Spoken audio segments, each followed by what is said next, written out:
Bugun ko'pchilik so'ragan ekonom variant va uyda ishlatishga qulay bo'lgan variant motobloklarimizni ko'rib chiqamiz. Buni yosh katta odamlar ham bemalol qulay boshqarishga ega bo'lgan va 7 ot kuchli motoblogimiz.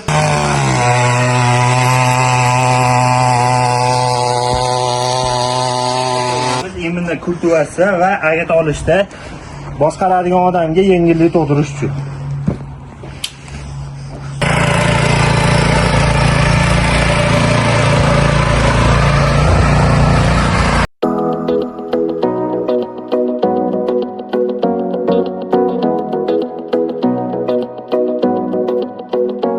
Assalomu alaykum motoblog ishqibozlari. Mana bugun ko'pchilik so'ragan ekonom variant va uyda ishlatishga qulay bo'lgan variant motobloklarimizni ko'rib chiqamiz.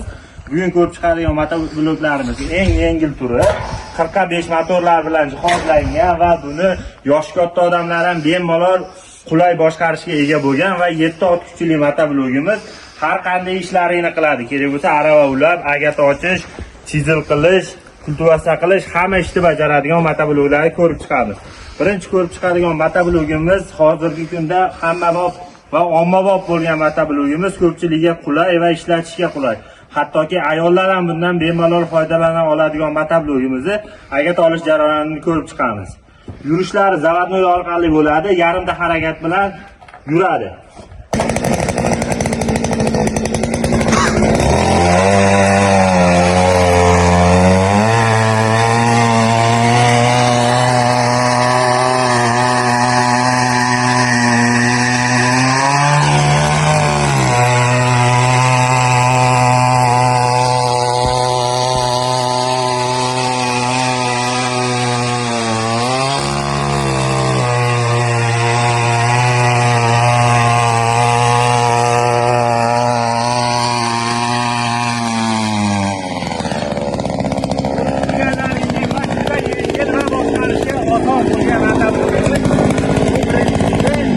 Endi sizlarga 7 ot kuchli motoblogda ishlash jarayonini ko'rib. Mana akalar tortgan yerlari juda ham tekis, juda ham yaxshi qilib tortgan, mayligini juda ham may qilib qo'ygan. Xo'p, endi 7 ot kuchli.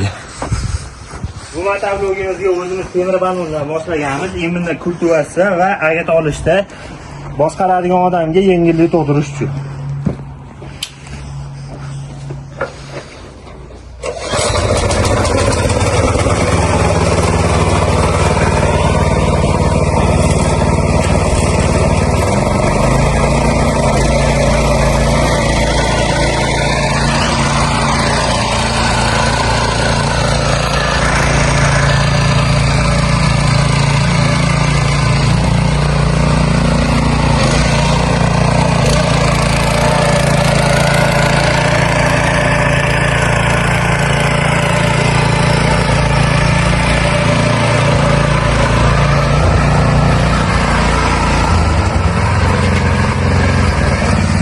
Bu 7 ot kuchliligi bu mini kultivatsiyamizga akalar. Ko'rib turganlaringdek ikkala motoblogda ishlashi ham oson va qulay hisoblanadi va buni boshqarish ham xuddi shunday oson bo'ladi. Kimga qaysi turdagi motobloglardan kerak bo'lsa, ekranda nomerlar qoldiramiz, bemalol aloqaga chiqib zakaz qilishlari mumkin.